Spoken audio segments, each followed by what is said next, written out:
Scott and I are back with our Tea Time with the Technology Advisor series, and we are moving down the plant to LTS Catalyst. Hey, Scott.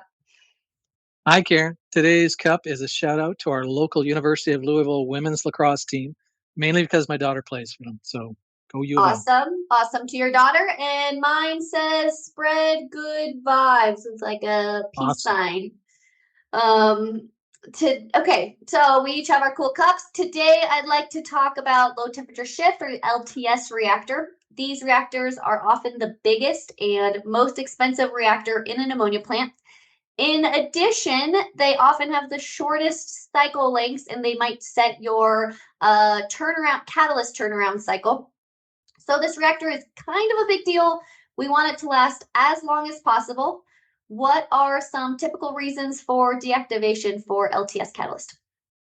Well, there's usually three reasons for low shift deactivation. First off is hydrothermal sintering, and this is the impact of water content in the process gas that can cause some aging and crystal growth, usually a pretty slow or low impact. Next up is thermal sintering. That's operating the catalyst too hot over time, and it'll cause, again, some sintering and deactivation. Normally, this elongates the bulk reaction zone. And again, for most applications, it's not really the primary mode of deactivation. And then finally, the most common, which is poisoning from contaminants such as sulfur and chlorides, sulfur being the most common. Normally, the reason for LTS changeout is increased CO leakage due to the poisoning effects, but it can also be from DP development due to abnormal upsets or condensation. Poisoning is the most common reason for end of run that we see on LTS catalyst. And so when you're looking at a temperature profile, when you have poisoning, you're going to see it as deactivation or no delta T in the top.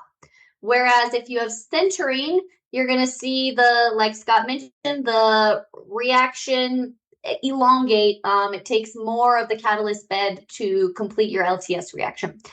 So the reaction zone gets longer.